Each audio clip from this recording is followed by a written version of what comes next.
ਭਾਰਤ ਪਾਕਿਸਤਾਨ ਵਿਚਾਲੇ ਜੰਗ ਰੋਕਣ ਤੇ ਸਰਦਾਰ ਸਿਮਰਨਜੀਤ ਸਿੰਘ ਮਾਨ ਨੇ ਟਰੰਪ ਦਾ ਕੀਤਾ ਧੰਨਵਾਦ। ਖਾਲਿਸਤਾਨ ਬਫਰ ਸਟੇਟ ਬਣਾਉਣ ਦੀ ਵੀ ਦੁਹਰਾਈ ਮੰਗ। ਭਗਵੰਤ ਮਾਨ ਵੱਲੋਂ ਪਾਣੀਆਂ ਦੇ ਮੁੱਦੇ ਤੇ ਕਿਸਾਨਾਂ ਖਿਲਾਫ ਬਿਆਨਬਾਜ਼ੀ ਤੇ ਕਿਸਾਨ ਆਗੂਆਂ ਦਾ ਮੋੜਵਾਂ ਜਵਾਬ। ਭਾਰਤ ਪਾਕਿਸਤਾਨ ਵਿਚਕਾਰ ਕਸ਼ਮੀਰ ਮਸਲੇ ਤੇ ਅਮਰੀਕਾ ਕਰੇਗਾ ਵਿਚੋਲਗੀ। ਸ਼੍ਰੋਮਣੀ ਅਕਾਲੀ ਦਲ ਅੰਮ੍ਰਿਤਸਰ ਪ੍ਰਧਾਨ ਸਰਦਾਰ ਸਿਮਰਨਜੀਤ ਸਿੰਘ ਮਾਨ ਨੇ ਅਮਰੀਕਾ ਦੇ ਰਾਸ਼ਟਰਪਤੀ ਡੋਨਲਡ ਟਰੰਪ ਵੱਲੋਂ ਭਾਰਤ ਅਤੇ ਪਾਕਿਸਤਾਨ ਵਿਚਕਾਰ ਬਣੇ ਤਣਾਅ ਭਰੇ ਹਾਲਾਤਾਂ ਵਿੱਚ ਅਮਨ ਸਥਾਪਿਤ ਕਰਨ ਲਈ ਨਿਭਾਈ ਗਈ ਭੂਮਿਕਾ ਦੀ ਖੁੱਲ੍ਹ ਕੇ ਸਿਫਤ ਕੀਤੀ ਹੈ।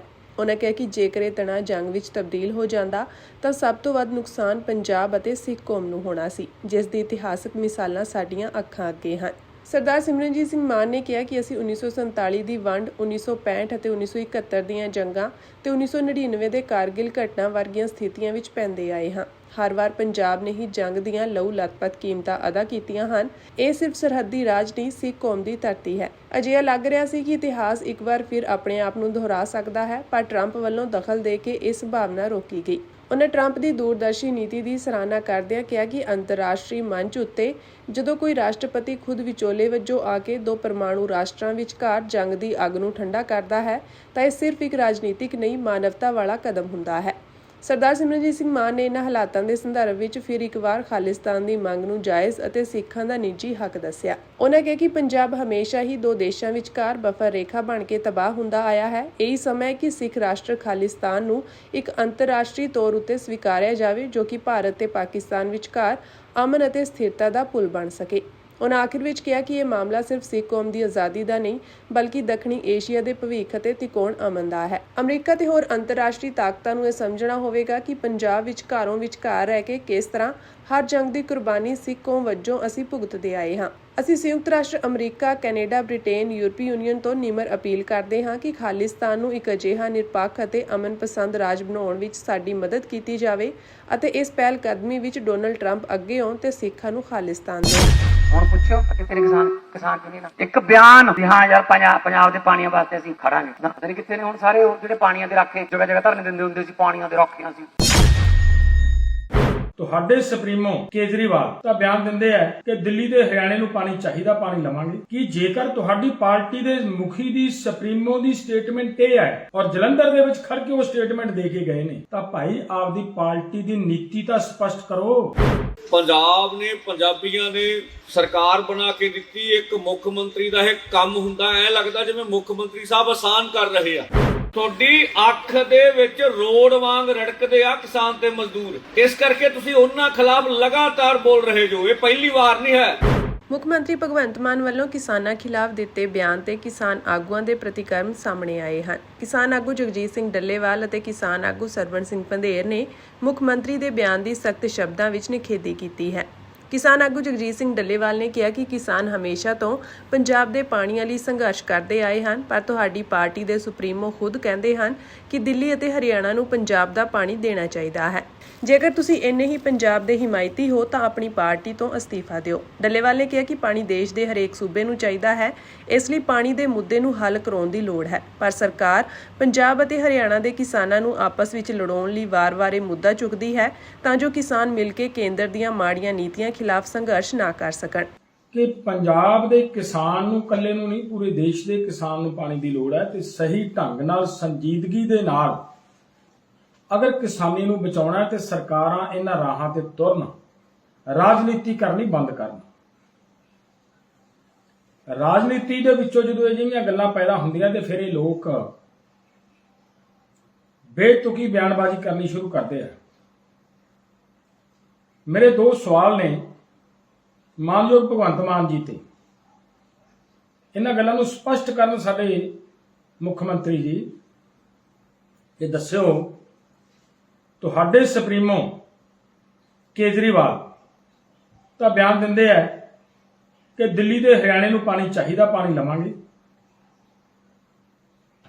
ਕਿ ਜੇਕਰ ਤੁਹਾਡੀ ਪਾਰਟੀ ਦੇ ਮੁਖੀ ਦੀ ਸੁਪਰੀਮੋ ਦੀ ਸਟੇਟਮੈਂਟ ਇਹ ਹੈ ਔਰ ਜਲੰਧਰ ਦੇ ਵਿੱਚ ਖੜ ਕੇ ਉਹ ਸਟੇਟਮੈਂਟ ਦੇ ਕੇ ਗਏ ਨੇ, ਤਾਂ ਭਾਈ ਆਪਦੀ ਪਾਰਟੀ ਦੀ ਨੀਤੀ ਤਾਂ ਸਪਸ਼ਟ ਕਰੋ ਕਿ ਤੁਸੀਂ ਖੜੇ ਕਿੱਥੇ ਹੋ। ਪੰਜਾਬ ਨਾਲ ਖੜੇ ਹੋ ਜਾਂ ਉਹਦੇ ਸੁਪਰੀਮੋ ਦੀ ਉਸ ਗੱਲ ਨਾਲ ਖੜੇ ਹੋ, ਇਹ ਕਲੀਅਰ ਕਰਿਓ।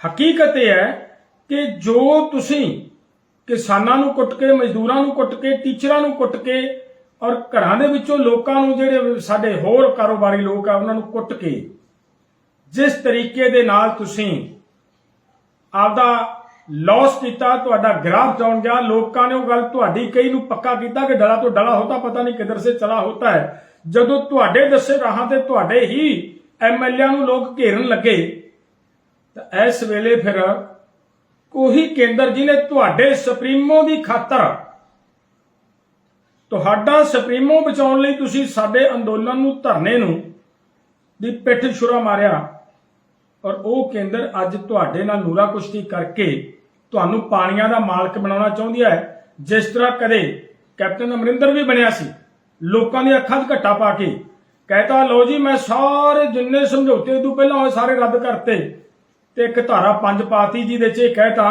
ਕਿ ਜਿੰਨਾ ਜਿੰਨਾ ਪਾਣੀ ਕਿਸੇ ਨੂੰ ਜਾਂਦਾ ਉਹ ਜਾਂਦਾ ਰਹੇਗਾ। ਉਹੀ ਕੰਮ ਤੁਸੀਂ ਮਤਾ ਪਾ ਕੇ ਕੀਤਾ ਹੈ ਕਿ ਅਸੀਂ 1981 ਦੇ ਮਤੇ ਦੇ ਆਧਾਰ ਦੇ ਉੱਤੇ, ਉਹ ਸੰਧੀ ਦੇ ਆਧਾਰ ਦੇ ਉੱਤੇ ਪਾਣੀ ਦੀ ਦੁਬਾਰਾ ਵੰਡ ਕਰਨੀ ਚਾਹੁੰਦੇ। ਤਾਂ ਮਤਲਬ ਤੁਸੀਂ 1981 ਵਾਲੇ ਸਮਝੌਤੇ ਨੂੰ ਮੰਨ ਲਿਆ। ਤਾਂ ਫਿਰ ਕਿਹੜੀਆਂ ਗੱਲਾਂ ਕਰਦੇ ਹੋ ਤੁਸੀਂ ਇਹ? ਸੋ ਇਹ ਜਿਹੜੀਆਂ ਗੱਲਾਂ ਨੇ, ਮੇਰੀ ਬੇਨਤੀ ਹੈ ਕਿ ਕਿਸਾਨ ਲੜਨ ਜਾਣਦੇ ਨੇ, ਕਿਸਾਨ ਲੜ ਰਹੇ ਨੇ, ਆਲਰੇਡੀ ਲੜ ਰਹੇ ਨੇ। ਜਿਹੜੀ ਅਸੀਂ ਐਮਐਸਪੀ ਦੀ ਗਰੰਟੀ ਦੇ ਕਾਨੂੰਨ ਦੀ ਲੜਾਈ ਲੜ ਰਹੇ ਸੀ, ਉਹ ਇਸੇ ਵਾਸਤੇ ਸੀ ਕਿ ਸਾਡੇ ਮਾਹਰ ਕਹਿ ਰਹੇ ਨੇ ਕਿ ਪੰਜਾਬ ਕੋਲੇ ਕੇਵਲ 18 ਤੋਂ 20 ਸਾਲ ਦਾ ਪਾਣੀ ਬਾਕੀ ਬਚਿਆ ਧਰਤੀ ਹੇਠਲਾ, ਤੇ ਜਿਹੜਾ ਨਹਿਰੀ ਪਾਣੀ ਸੀ, ਦਰਿਆਵਾਂ ਦਾ ਪਾਣੀ ਸੀ, ਜਾਂ ਤਾਂ ਵੰਡਿਆ ਗਿਆ ਜਾਂ ਫਿਰ ਮਤਲਬ ਪੋਲੂਸ਼ਨ ਪਾ ਕੇ, ਵਿੱਚ ਗੰਦ ਪਾ ਕੇ, ਗੰਦੇ ਨਾਲੇ ਪਾ ਕੇ ਉਹ ਤੁਸੀਂ ਪੀਣ ਵਾਲਾ ਨਹੀਂ ਛੱਡਿਆ। ਔਰ ਉਹ ਧਰਤੀ ਹੇਠਲਾ ਪਾਣੀ ਖਿੱਚ ਕੇ ਲੋਕ ਆਪਦਾ ਗੁਜ਼ਾਰਾ ਕਰਨ ਔਰ ਉਹ ਬੱਚਿਆਂ ਨੂੰ ਪਾਣੀ ਪੀਣ ਜੋਗਰਾ ਰਹਿ ਜਾਵੇ, ਉਹਦੇ ਲਈ ਲੜਾਈ ਲੜ ਰਹੇ ਸੀ ਕਿ ਐਮਐਸਪੀ ਦਾ ਗਰੰਟੀ ਦਾ ਕਾਨੂੰਨ ਮਿਲ ਜਾਏ, ਕਿਸਾਨ ਡਾਈਵਰਸਿਫਿਕੇਸ਼ਨ ਕਰ ਲੈਣ, ਪਾਣੀ ਦਾ ਖਿਚਾਅ ਥੱਲੇ ਧਰਤੀ ਹੇਠੋਂ ਘਟ ਜੇ, ਇਸ ਲਈ ਕਰ ਰਹੇ ਸੀ। ਔਰ ਉਸ ਵੇਲੇ ਐਨ ਤੁਸੀਂ ਆਪਦੇ ਸੁਪਰੀਮੋ ਨੂੰ ਬਚਾਉਣ ਵਾਸਤੇ ਕੇਂਦਰ ਦੇ ਇਸ਼ਾਰਿਆਂ ਦੇ ਉੱਤੇ ਇਸ ਅੰਦੋਲਨ ਨੂੰ, ਧਰਨੇ ਦੀ ਪਿੱਠ ਛੁਰਾ ਮਾਰ ਕੇ ਧੋਖੇ ਨਾਲ ਧਰਨਾ ਚੁਕਵਾਇਆ ਤੁਸੀਂ।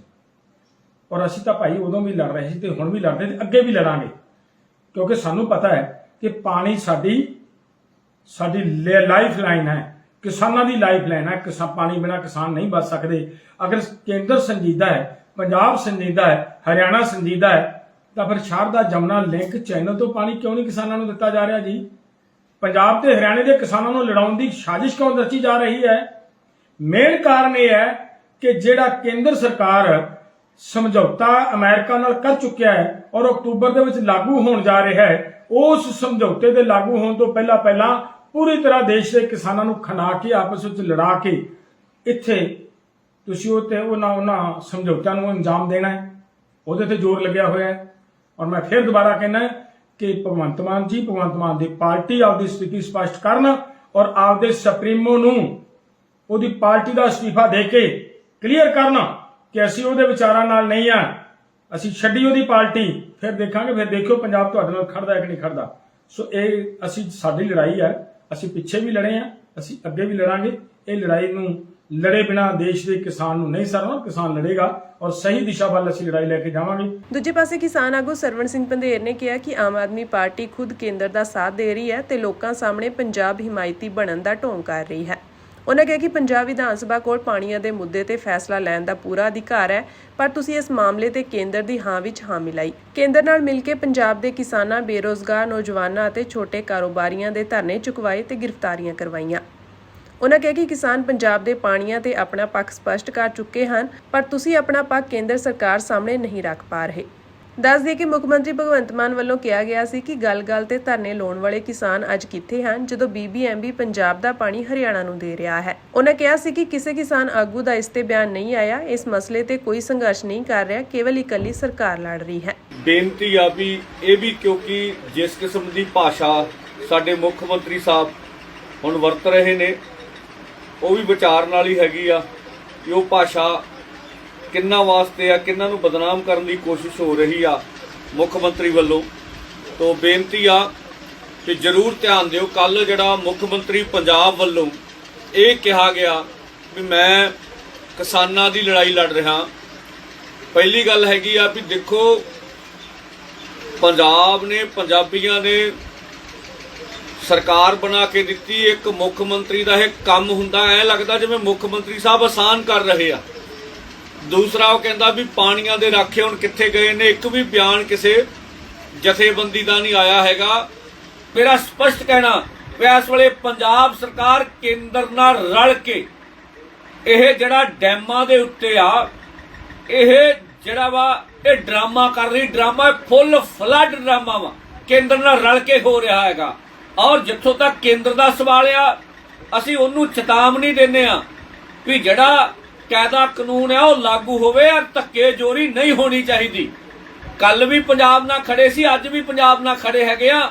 ਮੁੱਖ ਮੰਤਰੀ ਸਾਹਿਬ ਜਿਵੇਂ ਪੂਰੀ ਤਰ੍ਹਾਂ ਨਾਕਾਮਯਾਬ ਹੋ ਗਏ, ਨਸ਼ਿਆਂ ਵਿਰੁੱਧ ਯੁੱਧ ਉਹਨਾਂ ਦਾ ਫੇਲ ਹੋ ਗਿਆ, ਸਿੱਖਿਆ ਕ੍ਰਾਂਤੀ ਉਹਨਾਂ ਦੀ ਫੇਲ ਹੋ ਗਈ। ਕਹਿੰਦੇ ਸੀ ਨਵਾਂ ਬਦਲ ਲੈ ਕੇ ਆਉਣਾ ਵਾ, ਉਹ ਨਵਾਂ ਬਦਲ ਕਿਤੇ ਵੀ ਨਹੀਂ ਰੱਖਿਆ। ਭ੍ਰਸ਼ਟਾਚਾਰ ਨਾਲ ਨੱਕੋ ਨੱਕ ਪੰਜਾਬ ਜੂਝ ਰਿਹਾ, ਬੇਰੁਜ਼ਗਾਰੀ ਨਾਲ ਜੂਝ ਰਿਹਾ, ਕਿਸਾਨ ਖੁਦਕੁਸ਼ੀਆਂ ਕਰ ਰਹੇ ਨੇ। ਔਰ ਜਿਹੜੇ ਕਿਸਾਨਾਂ ਮਜ਼ਦੂਰਾਂ ਦੇ ਆਮ ਜਨਤਾ ਦੀ ਹਾਲਤ ਉਹ ਮਾੜੀ ਆ। ਕੇਂਦਰ ਵੀ ਬੁਰੀ ਤਰ੍ਹਾਂ ਫਸਿਆ ਹੈਗਾ। ਭਾਰਤ ਵਿੱਚ ਬੇਰੁਜ਼ਗਾਰੀ ਬਹੁਤ ਜ਼ਿਆਦਾ ਵਾ। ਜਿਹੜਾ ਅਮਰੀਕਾ ਨਾਲ ਸਮਝੌਤਾ ਹੋਇਆ ਸੀਗਾ ਵੀ ਇੱਥੇ ਖੇਤੀ ਜਿੰਸਾ ਡੰਪ ਕਰਨ ਦਾ, ਪੋਲਟਰੀ ਦਾ, ਡੇਅਰੀ ਦਾ, ਔਰ ਜੋ ਅੰਦਰ ਖਾਤੇ ਹੁਣ ਉਹ ਪੱਕਾ ਹੋ ਜਾਣਾ ਵਾ। ਜਿਹੜਾ ਮੰਡੀਕਰਨ ਦੇ ਨਿੱਜੀ ਹੱਥਾਂ ਵਿੱਚ ਦੇਣ ਦਾ ਪਾਲਿਸੀ ਖਲੜਾ ਆਇਆ ਵਾ, ਉਹ ਵੀ ਅਸੀਂ ਦੇਖਿਆ ਹੈਗਾ ਕੇਂਦਰ ਨੇ ਲਿਆਂਦਾ। ਕੇਂਦਰ ਆਪਣੇ ਮਸਲਿਆਂ ਵਿੱਚ ਜਿਵੇਂ ਫਸਿਆ ਪਿਆ, ਉਹਦੇ ਤੋਂ ਬਚਣਾ ਚਾਹੁੰਦਾ, ਪੰਜਾਬ ਆਪਣਿਆਂ ਤੋਂ ਬਚਣਾ ਚਾਹੁੰਦਾ। ਫਿਰ ਜਦੋਂ ਪਤਾ ਹੋਵੇ ਵੀ ਹਾਕਮ ਜੰਗ ਵਾਲੇ ਪਾਸੇ ਵੱਧਦੇ ਹੁੰਦੇ ਆ, ਪੰਜਾਬੀਆਂ ਨੂੰ ਹਮੇਸ਼ਾ ਜੰਗ ਦਾ ਵਿਰੋਧ ਕਰਨਾ ਚਾਹੀਦਾ। ਔਰ ਜੇ ਸਮਝੌਤਾ ਹੋਇਆ ਵਾ ਤੇ ਵਧੀਆ ਗੱਲ ਹੈਗੀ ਆ। ਅਮਰੀਕੀ ਰਾਸ਼ਟਰਪਤੀ ਡੋਨਲਡ ਟਰੰਪ ਨੇ ਜੰਗਬੰਦੀ ਦੇ ਫੈਸਲੇ ਉੱਤੇ ਪਹੁੰਚਣ ਲਈ ਭਾਰਤ ਅਤੇ ਪਾਕਿਸਤਾਨ ਲੀਡਰਸ਼ਿਪ ਦੀ ਤਾਰੀਫ ਕੀਤੀ ਹੈ। ਟਰੰਪ ਨੇ ਕਿਹਾ ਕਿ ਦੋਵਾਂ ਮੁਲਕਾਂ ਦੀ ਇਸ ਦਲੇਰਾਨਾ ਪੇਸ਼ਕਦਮੀ ਨਾਲ ਉਹਨਾਂ ਦੀ ਵਿਰਾਸਤ ਬਹੁਤ ਵਧੀ ਹੈ। ਭਾਰਤ ਅਤੇ ਪਾਕਿਸਤਾਨ ਨੇ ਸ਼ਨੀਚਰਵਾਰ ਨੂੰ ਕੰਟਰੋਲ ਰੇਖਾ ਅਤੇ ਕੌਮਾਂਤਰੀ ਸਰਹੱਦ ਤੇ ਜੰਗਬੰਦੀ ਨੂੰ ਲੈ ਕੇ ਸਹਿਮਤੀ ਦਿੱਤੀ ਸੀ। ਇਸ ਦੇ ਨਾਲ ਹੀ ਟਰੰਪ ਨੇ ਕਿਹਾ ਕਿ ਉਹ ਕਸ਼ਮੀਰ ਮਸਲੇ ਦੇ ਹੱਲ ਲਈ ਦੋਵਾਂ ਮੁਲਕਾਂ ਨਾਲ ਮਿਲ ਕੇ ਕੰਮ ਕਰਨਗੇ। ਟਰੰਪ ਨੇ ਟਰੂਥ ਸੋਸ਼ਲ ਤੇ ਇੱਕ ਪੋਸਟ ਵਿੱਚ ਕਿਹਾ ਕਿ ਮੈਨੂੰ ਭਾਰਤ ਅਤੇ ਪਾਕਿਸਤਾਨ ਦੀ ਮਜ਼ਬੂਤ ਅਤੇ ਅਟਲ ਲੀਡਰਸ਼ਿਪ ਤੇ ਬਹੁਤ ਮਾਣ ਹੈ ਕਿ ਉਹਨਾਂ ਕੋਲ ਇਹ ਜਾਣਨ ਸਮਝਣ ਦੀ ਤਾਕਤ, ਸਿਆਣਪ ਅਤੇ ਦ੍ਰਿੜਤਾ ਹੈ ਕਿ ਇਹ ਮੌਜੂਦਾ ਹਮਲੇ ਨੂੰ ਰੋਕਣ ਦਾ ਸਮਾਂ ਹੈ ਜੋ ਇੰਨੇ ਸਾਰੇ ਲੋਕਾਂ ਨੂੰ ਮੌਤ ਅਤੇ ਵਿਨਾਸ਼ ਵੱਲ ਲਿਜਾ ਸਕਦਾ ਸੀ। ਅਮਰੀਕੀ ਸਦਰ ਨੇ ਕਿਹਾ ਕਿ ਲੱਖਾਂ ਨਿਰਦੋਸ਼ ਲੋਕ ਮਰ ਸਕਦੇ ਸਨ। ਤੁਹਾਡੀ ਦਲੇਰਾਨਾ ਪੇਸ਼ਕਦਮੀ ਨਾਲ ਤੁਹਾਡੀ ਵਿਰਾਸਤ ਬਹੁਤ ਵਧੀ ਹੈ। ਟਰੰਪ ਨੇ ਕਿਹਾ ਕਿ ਮੈਨੂੰ ਮਾਣ ਹੈ ਕਿ ਅਮਰੀਕਾ ਇਸ ਇਤਿਹਾਸਕ ਅਤੇ ਦਲੇਰਾਨਾ ਫੈਸਲੇ ਤੇ ਪਹੁੰਚਣ ਵਿੱਚ ਤੁਹਾਡੀ ਮਦਦ ਕਰਨ ਦੇ ਯੋਗ ਸੀ। ਟਰੰਪ ਨੇ ਇਹ ਵੀ ਕਿਹਾ ਕਿ ਮੈਂ ਇਹਨਾਂ ਦੋਵਾਂ ਦੇਸ਼ਾਂ ਨਾਲ ਵਪਾਰ ਨੂੰ ਕਾਫੀ ਹੱਦ ਤੱਕ ਵਧਾਉਣ ਜਾ ਰਿਹਾ ਹਾਂ। ਇਸ ਤੋਂ ਇਲਾਵਾ ਟਰੰਪ ਨੇ ਕਿਹਾ ਕਿ ਮੈਂ ਤੁਹਾਡੇ ਦੋਵਾਂ ਨਾਲ ਮਿਲ ਕੇ ਇਹ ਦੇਖਣ ਲਈ ਵੀ ਕੰਮ ਕਰਾਂਗਾ ਕਿ ਕੀ ਹਜ਼ਾਰਾਂ ਸਾਲਾਂ ਬਾਅਦ ਕਸ਼ਮੀਰ ਦੇ ਸਬੰਧ ਵਿੱਚ ਕੋਈ ਹੱਲ ਕੱਢਿਆ ਜਾ ਸਕਦਾ ਹੈ। ਪਰਮਾਤਮਾ ਭਾਰਤ ਅਤੇ ਪਾਕਿਸਤਾਨ ਦੀ ਲੀਡਰਸ਼ਿਪ ਨੂੰ ਇਸ ਚੰਗੇ ਕੰਮ ਲਈ ਅਸੀਸ ਦੇਵੇ। ਕੋਈ ਭੀਖ ਨਹੀਂ ਮੰਗ ਰਹੇ, ਕੋਈ ਤਰਸ ਨਹੀਂ ਮੰਗ ਰਹੇ, ਸਿਰਫ ਇਨਸਾਫ ਮੰਗਦੇ ਆ। ਇਨਸਾਫ ਵੀ ਇਸ ਦੇਸ਼ ਦੇ ਕਾਨੂੰਨ ਤਹਿਤ ਮੰਗਦੇ ਆ। ਜਿਹੜੇ ਕਨਸਟੀਟਿਊਸ਼ਨਲ ਰਾਈਟ ਬਾਕੀਆਂ ਲਈ ਆ ਉਹ ਸਾਡੇ ਲਈ ਨਹੀਂ। ਕੇਂਦਰ ਦੀ ਕੂਟਨੀਤੀ ਜਿਹੜੀ ਆ ਉਹ ਅੱਜ ਸਾਨੂੰ ਇਹ ਮਹਿਸੂਸ ਹੋ ਰਿਹਾ ਕਿ ਨਕਾਰਾਤਮਕ ਰਵੱਈਆ ਕਿਉਂ ਬਣਾਇਆ ਜਾ ਰਿਹਾ। ਉਹ ਇਸ ਕਰਕੇ ਬਣਾਇਆ ਜਾ ਰਿਹਾ ਕਿ ਇਹ ਮਾਈਨੋਰਟੀ ਕਮਿਊਨਿਟੀ ਨੂੰ ਜਿੰਨਾ ਬੇਇਨਸਾਫੀ ਕਰਾਂਗੇ ਉਨੀ ਸ਼ਾਇਦ ਦੂਜੀਆਂ ਜਿਹੜੀਆਂ ਕਮਿਊਨਿਟੀ ਆ ਮੈਜੋਰਟੀ ਦੇ ਵਿੱਚ ਉਹ ਸ਼ਾਇਦ ਖੁਸ਼ ਹੋ ਜਾਣਗੀਆਂ। ਕੇਂਦਰੀ ਜੇਲ੍ਹ ਪਟਿਆਲਾ ਵਿੱਚ ਨਜ਼ਰਬੰਦੀ ਭਾਈ ਬਲਵੰਤ ਸਿੰਘ ਰਾਜੋਆਣਾ ਦੀ ਫਾਂਸੀ ਦੀ ਸਜ਼ਾ ਨੂੰ ਉਮਰ ਕੈਦ ਵਿੱਚ ਤਬਦੀਲ ਸੰਬੰਧੀ ਸ਼੍ਰੋਮਣੀ ਕਮੇਟੀ ਵੱਲੋਂ ਪਾਈ ਗਈ ਮਰਸੀ ਪਟੀਸ਼ਨ ਤੇ ਜਲਦੀ ਹੀ ਨੁਮਾਇੰਦਾ ਇਕੱਠ ਸੱਦ ਕੇ ਇਤਿਹਾਸਕ ਫੈਸਲਾ ਕੀਤਾ ਜਾਵੇਗਾ। ਇਹ ਪ੍ਰਗਟਾਵਾ ਸ਼੍ਰੋਮਣੀ ਗੁਰਦੁਆਰਾ ਪ੍ਰਬੰਧਕ ਕਮੇਟੀ ਦੇ ਪ੍ਰਧਾਨ ਐਡਵੋਕੇਟ ਹਰਜਿੰਦਰ ਸਿੰਘ ਧਾਮੀ ਦੀ ਅਗਵਾਈ ਵਿੱਚ ਗੁਰਦੁਆਰਾ ਸ਼੍ਰੀ ਦੁੱਖ ਨਿਵਾਰਨ ਸਾਹਿਬ ਵਿਖੇ ਰੱਖੀ ਸਿੱਖ ਸਟੂਡੈਂਟਸ ਫੈਡਰੇਸ਼ਨ, ਸਿੱਖ ਵਿਦਵਾਨਾਂ ਤੇ ਜੁਝਾਰੂ ਜਥੇਬੰਦੀਆਂ ਨਾਲ ਵਿਸ਼ੇਸ਼ ਇਕੱਤਰਤਾ ਮਗਰੋਂ ਪੱਤਰਕਾਰਾਂ ਨਾਲ ਗੱਲਬਾਤ ਕਰਦਿਆਂ ਕੀਤਾ। ਸਤਿਕਾਰਯੋਗ ਭਾਈ ਬਲਵੰਤ ਸਿੰਘ ਜੀ ਰਾਜੋਆਣਾ ਉਹਨਾਂ ਦੀ ਪਟੀਸ਼ਨ ਸੰਬੰਧੀ ਪੰਥ ਦੀਆਂ ਨੁਮਾਇੰਦਾ ਜਥੇਬੰਦੀਆਂ ਨਿਹੰਗ ਸਿੰਘ, ਦਮਦਮੀ ਟਕਸਾਲ ਤੇ ਕਾਰ ਸੇਵਾ ਵਾਲੇ ਬਾਬਿਆਂ ਨਾਲ ਬੈਠ ਕੇ ਮੀਟਿੰਗ ਹੋਈ ਸੀ। ਉਹਨਾਂ ਦੇ ਵਿਚਾਰ ਸਾਰਿਆਂ ਦੇ ਆਪੋ ਆਪਣੇ ਸੀ। ਉਹ ਵਿਚਾਰ ਅਸੀਂ ਸਾਰੇ ਸ਼੍ਰੋਮਣੀ ਗੁਰਦੁਆਰਾ ਪ੍ਰਬੰਧਕ ਕਮੇਟੀ ਨੇ ਉਹ ਕਲਮਬੰਦ ਕਰ ਲਏ ਸੀ। ਅੱਜ ਇਹ ਜਿਹੜੀ ਮੀਟਿੰਗ ਆ ਇਹ ਗੁਰਦੁਆਰਾ ਦੁੱਖ ਨਿਵਾਰਨ ਸਾਹਿਬ ਵਿਖੇ ਜਿਹੜੇ ਸਿੱਖ ਵਿਦਵਾਨ ਸਾਡੇ ਵਿੱਚ ਉਹਨਾਂ ਦੀ, ਉਹ ਤੋਂ ਇਲਾਵਾ ਸਾਡੇ ਆਲ ਇੰਡੀਆ ਸਿੱਖ ਸਟੂਡੈਂਟ ਫੈਡਰੇਸ਼ਨ ਉਹਨਾਂ ਤੋਂ ਇਲਾਵਾ ਦਲ ਖਾਲਸਾ ਔਰ ਉਸ ਤੋਂ ਇਲਾਵਾ ਸਾਡੇ ਜਿਹੜੀਆਂ ਦੂਸਰੀਆਂ ਜਥੇਬੰਦੀਆਂ ਸੀ ਉਹ ਸਾਰੀਆਂ ਦੀ ਇੱਥੇ ਮੀਟਿੰਗ ਹੋਈ ਆ ਤੇ ਸਾਰਿਆਂ ਨੇ ਆਪਣੇ ਆਪਣੇ ਵਿਚਾਰ ਵੀ ਦਿੱਤੇ ਆ। ਸ਼੍ਰੋਮਣੀ ਗੁਰਦੁਆਰਾ ਪ੍ਰਬੰਧਕ ਕਮੇਟੀ ਵੱਲੋਂ ਇਹ ਪਟੀਸ਼ਨ ਪਾਈ ਗਈ ਸੀ। ਉਹ ਪਟੀਸ਼ਨ ਐਜ ਇਟ ਇਜ਼ 14 ਸਾਲ ਦੀ ਹਾਲੇ ਸਰਕਾਰ ਦੇ ਠੰਡੇ ਬਸ ਦੇ ਵਿੱਚ ਪਈ ਆ, ਜਿਹਦੀ ਬਾਬਤ ਅਸੀਂ supreme court honourable supreme court ਦਾ ਦਰਵਾਜ਼ਾ ਖੜਕਾ ਚੁੱਕੇ ਹਾਂ, ਪਰ ਉਹ ਦਰਵਾਜ਼ਾ ਖੜਕਾਏ ਦਾ ਵੀ ਸਾਨੂੰ ਹਾਲੇ ਤੱਕ ਕੋਈ ਰਿਸਪੌਂਸ ਨਹੀਂ ਮਿਲਿਆ। ਜੇ ਅਕਾਲ ਤਖਤ ਸਾਹਿਬ ਸ੍ਰੀ ਅਕਾਲ ਤਖਤ ਸਾਹਿਬ ਵੱਲੋਂ ਕਮੇਟੀ ਬਣੀ ਸੀ, ਉਹ ਕਮੇਟੀ ਨੇ ਵੀ ਪਹੁੰਚ ਕੀਤੀ, ਪਰ ਉਸ ਪਹੁੰਚ ਦਾ ਵੀ ਸਿੱਟਾ ਇਹ ਨਿਕਲਿਆ ਕਿ ਸਾਨੂੰ ਈਮੇਲ ਰਾਹੀਂ ਕਹਿਤਾ ਕਿ ਤੁਹਾਡਾ ਇਹ ਜਿਹੜਾ ਕਮੇਟੀ ਦਾ ਮਿਲਣ ਦਾ ਜਿਸ ਮੁੱਦੇ 'ਚ ਮਿਲਣਾ ਸੀ ਉਹ ਮੁੱਦਾ ਜਿਹੜਾ ਉਹ ਕਲੋਜ਼ ਕਰ ਦਿੱਤਾ ਗਿਆ। ਸੱਦੀ ਇਕੱਤਰਤਾ ਵਿੱਚ ਸਿੱਖ ਨੁਮਾਇੰਦਿਆਂ ਅਤੇ ਪੰਥਕ ਵਿਦਵਾਨਾਂ ਨੇ ਆਪੋ ਆਪਣੇ ਪੱਖ ਅਤੇ ਸੁਝਾਅ ਦਿੰਦਿਆਂ ਇਸ ਗੱਲ ਤੇ ਜ਼ੋਰ ਦਿੱਤਾ ਕਿ ਸ਼੍ਰੋਮਣੀ ਗੁਰਦੁਆਰਾ ਪ੍ਰਬੰਧਕ ਕਮੇਟੀ ਆਪਣੇ ਵੱਲੋਂ ਪਾਈ ਮਰਸੀ ਪਟੀਸ਼ਨ ਵਾਪਸ ਨਾ ਲਵੇ, ਜਦਕਿ ਦੂਜੇ ਪਾਸੇ ਕੁਝ ਦਾ ਮੰਨਣਾ ਸੀ ਕਿ ਇਤਿਹਾਸ ਅੰਦਰ ਸ਼ਹਾਦਤ ਦਾ ਫਲਸਫਾ ਅਤੇ ਕੌਮ ਦੀ ਸਿਧਾਂਤਕ ਵਿਰਾਸਤ ਨੂੰ ਵੀ ਨਜ਼ਰਅੰਦਾਜ਼ ਨਹੀਂ ਕੀਤਾ ਜਾਣਾ ਚਾਹੀਦਾ।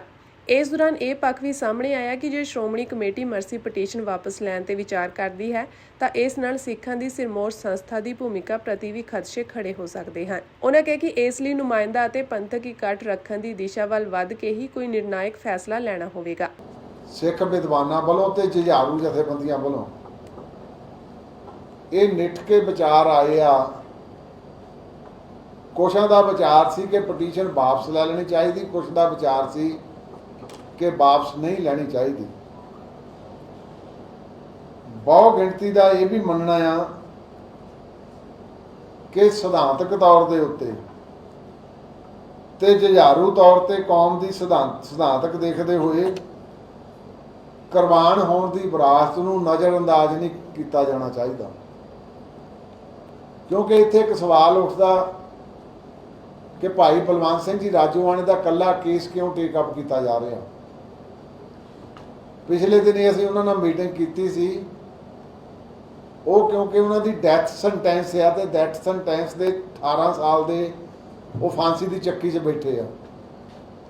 ਸਰਕਾਰ ਵਾਅਦੇ ਤੋਂ ਮੁਨਕਰ ਹੋ ਗਈ ਤੇ ਹੁਣ ਭਾਈ ਸਾਹਿਬ ਦਾ ਕਹਿਣਾ ਆ ਕਿ ਸ਼੍ਰੋਮਣੀ ਗੁਰਦੁਆਰਾ ਪ੍ਰਬੰਧਕ ਕਮੇਟੀ ਸ਼ਾਇਦ ਮੇਰੀ ਸ਼ਹੀਦੀ ਦੇ ਵਿੱਚ ਗੱਬੇ ਕੋ ਵਾਅਦਾ ਬਣ ਕੇ ਬੈਠੀ ਆ। ਪਰ ਮੈਂ ਇਸ ਕਰਕੇ ਦਰਸਾਉਣਾ ਚਾਹੁੰਦਾ ਜਿਹੜੇ ਬਾਕੀ ਬੰਦੀ ਸਿੰਘ ਆ ਸਾਰੇ, ਉਹਨਾਂ ਨਾਲ ਵੀ ਸ਼੍ਰੋਮਣੀ ਗੁਰਦੁਆਰਾ ਪ੍ਰਬੰਧਕ ਕਮੇਟੀ ਵਿਵਸਥਾ ਕੀਪ ਇਨ ਟੱਚ ਰਹਿੰਦੇ ਆ, ਤਾਂ ਕਿ ਕਿਸੇ ਨੂੰ ਇਹ ਨਾ ਲੱਗੇ ਵੀ ਸ਼ਾਇਦ ਇੱਕ ਧਿਰ ਦੀ ਪੈਰਵੀ ਕਰਦੇ ਆ। ਪਰ ਭਾਈ ਬਲਵੰਤ ਸਿੰਘ ਰਾਜੋਆਣਾ ਦਾ ਕੇਸ ਤਾਂ ਟੇਕਾ ਵੱਖਰਾ ਕੀਤਾ ਜਾ ਰਿਹਾ ਕਿ 95 ਤੋਂ ਹੁਣ ਲਾਈਏ ਜਾ ਕੇ ਤੇ ਕਿੰਨਾ ਸਮਾਂ ਜੇਲ੍ਹ ਦੇ ਵਿੱਚ ਹੋ ਗਿਆ। ਜੇ ਕਿਸੇ ਨੂੰ ਲਾਈਫ ਇੰਪ੍ਰਿਜ਼ਨਮੈਂਟ ਵੀ ਹੋਵੇ ਤਾਂ 20 ਸਾਲ ਵੱਧ ਤੋਂ ਵੱਧ ਹੁੰਦੀ ਸੀ, ਜਾਂ ਉਹਦੇ ਆਰਡਰ 'ਚ ਲਿਖਿਆ ਜਾਂਦਾ ਸੀ ਕਿ ਇਹ ਆਪਣੀ ਤਾਜ ਜ਼ਿੰਦਗੀ ਅੰਦਰ ਰਹੂਗਾ। ਪਰ ਮੈਂ ਸਮਝਦਾ ਇਸ ਦੇਸ਼ ਦੀ ਜਿਹੜੀ ਆ ਤਰਾਸਦੀ ਆ, ਅਸੀਂ ਕੋਈ ਪਹਿਲੀ ਤਾਂ ਮੈਂ ਗੱਲ ਕਰਦੇ ਹਾਂ, ਕੋਈ ਭੀਖ ਨਹੀਂ ਮੰਗ ਰਹੇ, ਕੋਈ ਤਰਸ ਨਹੀਂ ਮੰਗ ਰਹੇ, ਸਿਰਫ ਇਨਸਾਫ ਮੰਗਦੇ ਆ। ਇਨਸਾਫ ਵੀ ਇਸ ਦੇਸ਼ ਦੇ ਕਾਨੂੰਨ ਤਹਿਤ ਮੰਗਦੇ ਆ। ਜਿਹੜੇ ਕੌਨਸਟੀਟਿਊਸ਼ਨਲ ਰਾਈਟ ਬਾਕੀਆਂ ਲਈ ਆ ਉਹ ਸਾਡੇ ਲਈ ਨਹੀਂ, ਤੇ ਇਸ ਕਰਕੇ ਇਹ ਗੁਹਾਰ ਲਾਈ ਆ ਕਿ ਕੌਮ ਆਪਣਾ ਇਸ ਦਰਦ ਨੂੰ ਮਹਿਸੂਸ ਕਰੇ ਕਿ ਭਾਈ ਰਾਜੋਆਣਾ ਸਾਹਿਬ ਐਡੇ ਲੰਬੇ ਅਰਸੇ ਦੇ ਉਹ ਇੱਕ ਹੁਕਮ ਨੂੰ ਉਡੀਕ ਰਹੇ ਆ ਕਿ ਚਾਹੇ ਮੇਰੀ ਫਾਂਸੀ ਦੀ ਸਜ਼ਾ ਉਹ ਤਾਂ ਨਹੀਂ ਉਡੀਕ ਰਹੇ, ਪਰ ਸ਼੍ਰੋਮਣੀ ਕਮੇਟੀ ਵੱਲੋਂ ਪਾਈ ਉਹ ਤਾਂ ਦਰੇੜਿਆ ਇਰਾਦੇ ਤੇ ਬਿਲਕੁਲ ਅਡੋਲ ਆ, ਨਚਿੰਤ ਆ, ਤੇ ਹਰ ਇੱਕ ਪੱਖ ਤੋਂ ਮਹਿਸੂਸ ਕਰਦੇ ਵੀ ਹੁਣ ਜ਼ਿੰਦਗੀ ਦਾ ਤੇ ਮੌਤ ਦਾ ਮੇਰੇ ਲਈ ਕੋਈ ਫੈਸਲਾ ਨਹੀਂ, ਕੋਈ ਫਾਸਲਾ ਨਹੀਂ ਰਹਿ ਗਿਆ। ਸੋ ਅਸੀਂ ਚਾਹੁੰਦੇ ਸੀ ਵੀ ਸਮੁੱਚੀ ਕੌਮ ਇਹਨੂੰ ਫੈਸਲਾ ਕਰੇ ਇਹਦੇ ਬਾਰੇ।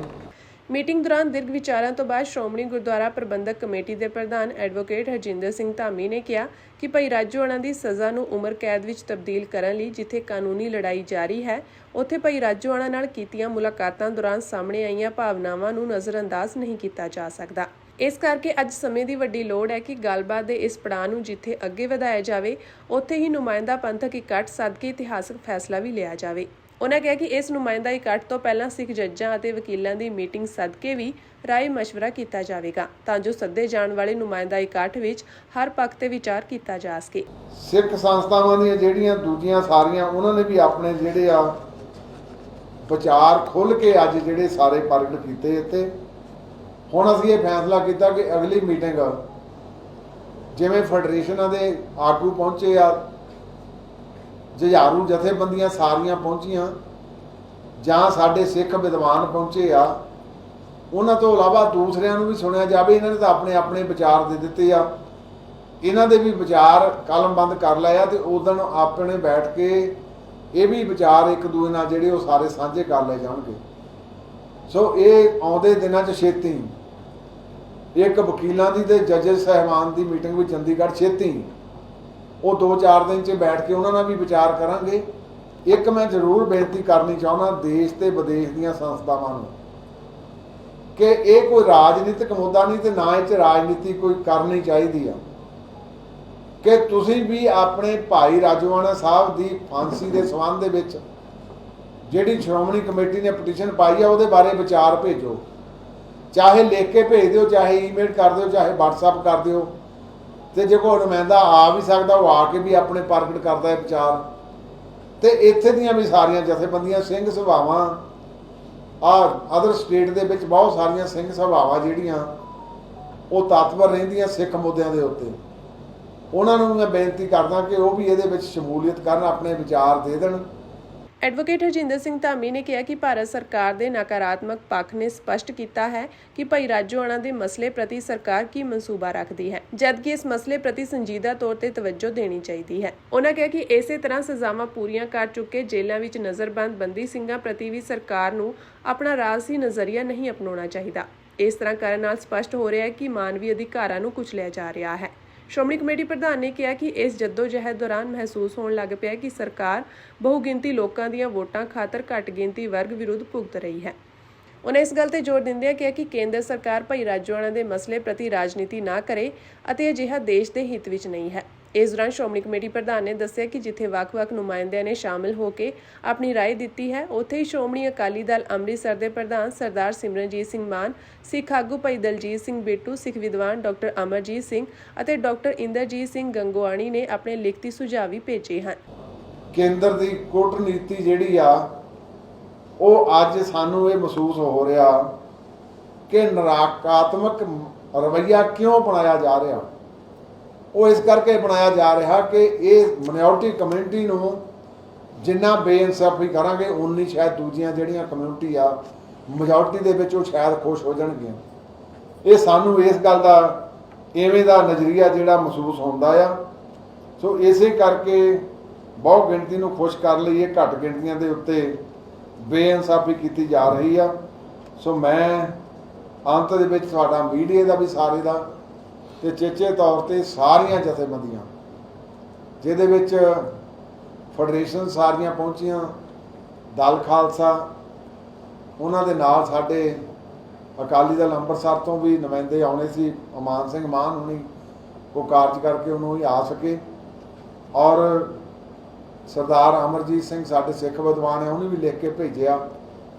ਸਰਦਾਰ ਦਲਜੀਤ ਸਿੰਘ ਬਿੱਟੂ ਉਹਨੇ ਵੀ ਆਪਣੇ ਲਿਖ ਕੇ ਸਾਰੇ ਵਿਚਾਰ ਜਿਹੜੇ ਦਿੱਤੇ ਆ ਤੇ ਗੋਗਵਾਣੀ ਸਾਹਿਬ ਨੇ ਵੀ ਲਿਖ ਕੇ ਆਪਣੇ ਭੇਜ ਦਿੱਤੇ ਵਿਚਾਰ।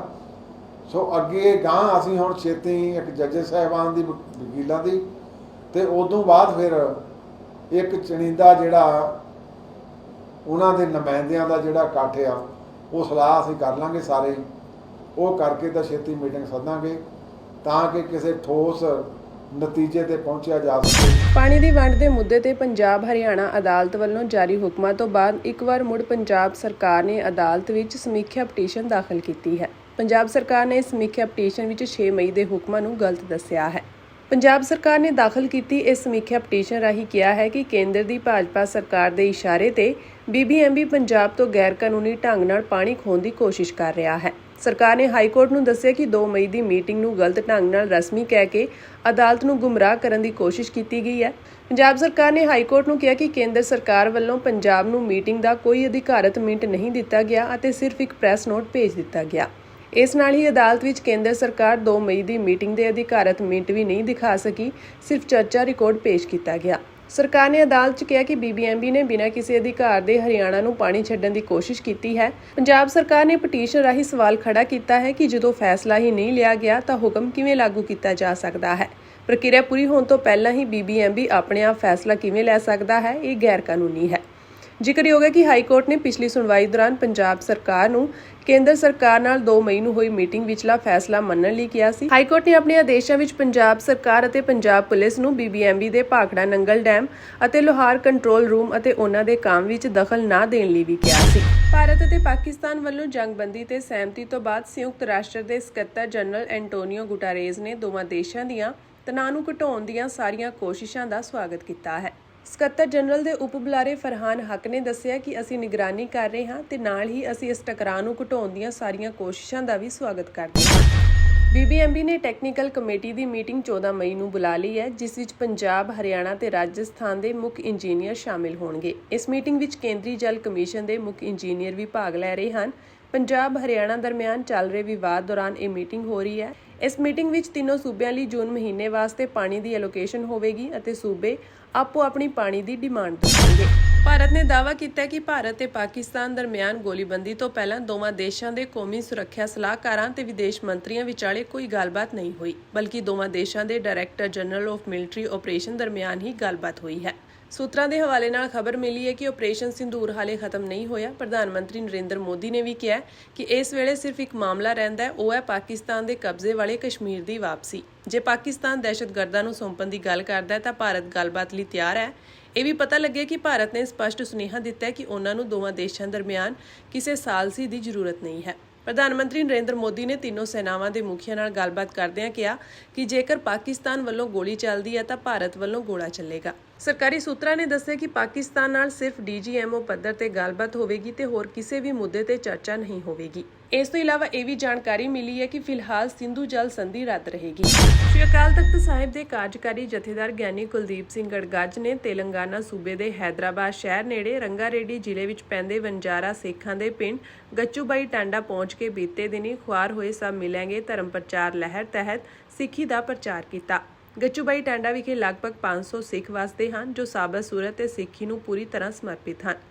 ਇੱਥੋਂ ਦੀ ਸਿੱਖ ਸੰਗਤ ਨੇ ਜਥੇਦਾਰ ਗਿਆਨੀ ਕੁਲਦੀਪ ਸਿੰਘ ਗੜਗੱਜ ਦੀ ਆਮਦ ਉੱਤੇ ਪਿੰਡ ਦੇ ਗੁਰਦੁਆਰਾ ਸਾਹਿਬ ਦਸ਼ਮੇਸ਼ ਦਰਬਾਰ ਵਿਖੇ ਹੈਦਰਾਬਾਦ ਦੀ ਸਿੱਖ ਸੰਗਤ ਦੇ ਸਹਿਯੋਗ ਨਾਲ ਵਿਸ਼ੇਸ਼ ਗੁਰਮਤਿ ਸਮਾਗਮ ਕਰਵਾਇਆ, ਜਿਸ ਦੌਰਾਨ ਅਮੀਰਪੇਟ ਗੁਰਦੁਆਰਾ ਸਾਹਿਬ ਦੇ ਹਜ਼ੂਰੀ ਰਾਗੀ ਭਾਈ ਵੀਰ ਸਿੰਘ ਦੇ ਜਥੇ ਅਤੇ ਪਿੰਡ ਦੀਆਂ ਸਿੱਖ ਬੱਚੀਆਂ ਨੇ ਗੁਰਬਾਣੀ ਕੀਰਤਨ ਸਰਵਣ ਕਰਵਾ ਕੇ ਸੰਗਤਾਂ ਨੂੰ ਗੁਰੂ ਜਸ ਨਾਲ ਜੋੜਿਆ। ਸਮਾਗਮ ਦੀ ਸਮਾਪਤੀ ਮੌਕੇ ਜਥੇਦਾਰ ਗੜਗੱਜ ਨੇ ਪਿੰਡ ਦੇ ਬੱਚਿਆਂ ਨੂੰ ਵੱਡੀ ਗਿਣਤੀ ਵਿੱਚ ਗੁਰਮੁਖੀ ਪੰਜਾਬੀ ਦੇ ਕਾਇਦੇ ਵੰਡੇ ਅਤੇ ਉਹਨਾਂ ਨੂੰ ਗੁਰਮੁਖੀ ਸਿੱਖ ਕੇ ਗੁਰਬਾਣੀ ਨਾਲ ਜੁੜਨ ਲਈ ਪ੍ਰੇਰਿਤ ਕੀਤਾ। ਗੁਰਦੁਆਰਾ ਸਾਹਿਬ ਦੀ ਪ੍ਰਬੰਧਕ ਕਮੇਟੀ ਵੱਲੋਂ ਲੰਗਰ ਲਗਾਏ ਗਏ, ਜਿਸ ਵਿੱਚ ਗਿਆਨੀ ਕੁਲਦੀਪ ਸਿੰਘ ਗੜਗੱਜ ਨੇ ਖੁਦ ਸੇਵਾ ਕਰਕੇ ਸੰਗਤ ਨੂੰ ਪ੍ਰਸ਼ਾਦੇ ਵਰਤਾਏ। ਸਮਾਗਮ ਤੋਂ ਬਾਅਦ ਪਿੰਡ ਦੇ ਸਿੱਖਾਂ ਨੇ ਜਥੇਦਾਰ ਗੜਗੱਜ ਨਾਲ ਲੰਮਾ ਸਮਾਂ ਵਿਚਾਰਾਂ ਕੀਤੀਆਂ ਅਤੇ ਆਪਣੀਆਂ ਸਮੱਸਿਆਵਾਂ ਬਾਰੇ ਜਾਣੂ ਕਰਵਾਇਆ। ਪਿੰਡ ਦੇ ਸਿੱਖਾਂ ਨੇ ਜਥੇਦਾਰ ਗੜਗੱਜ ਕੋਲ ਸ੍ਰੀ ਗੁਰੂ ਗ੍ਰੰਥ ਸਾਹਿਬ ਜੀ ਦੀ ਸੰਥਿਆ, ਗੁਰਮਤਿ ਸੰਗੀਤ, ਗੁਰਮੁਖੀ ਪੰਜਾਬੀ ਤੇ ਗੱਤਕਾ ਸਿਖਲਾਈ ਲਈ ਅਧਿਆਪਕ, ਇਸ ਖੇਤਰ ਵਿੱਚ ਸਿੱਖੀ ਦੇ ਪ੍ਰਚਾਰ ਲਈ ਪ੍ਰਚਾਰਕ ਸਿੰਘਾਂ ਤੇ ਬੱਚੀਆਂ ਲਈ ਸਕੂਲੀ ਫੀਸ ਅਦਾ ਕਰਨ ਲਈ ਸਹਿਯੋਗ ਦੀ ਮੰਗ ਕੀਤੀ। ਜਥੇਦਾਰ ਗੜਗੱਜ ਨੇ ਭਰੋਸਾ ਦਿੱਤਾ ਕਿ ਉਹਨਾਂ ਵੱਲੋਂ ਉਠਾਏ ਮਾਮਲਿਆਂ ਉੱਤੇ ਵਿਚਾਰ ਕਰਕੇ ਸ਼੍ਰੋਮਣੀ ਗੁਰਦੁਆਰਾ ਪ੍ਰਬੰਧਕ ਕਮੇਟੀ ਤੇ ਵਿਸ਼ਵ ਭਰ ਵਿੱਚ ਵਸਦੀਆਂ ਸਿੱਖ ਸੰਗਤਾਂ ਦੇ ਸਹਿਯੋਗ ਨਾਲ ਲੋੜੀਂਦੇ ਪ੍ਰਬੰਧ ਕੀਤੇ ਜਾਣਗੇ।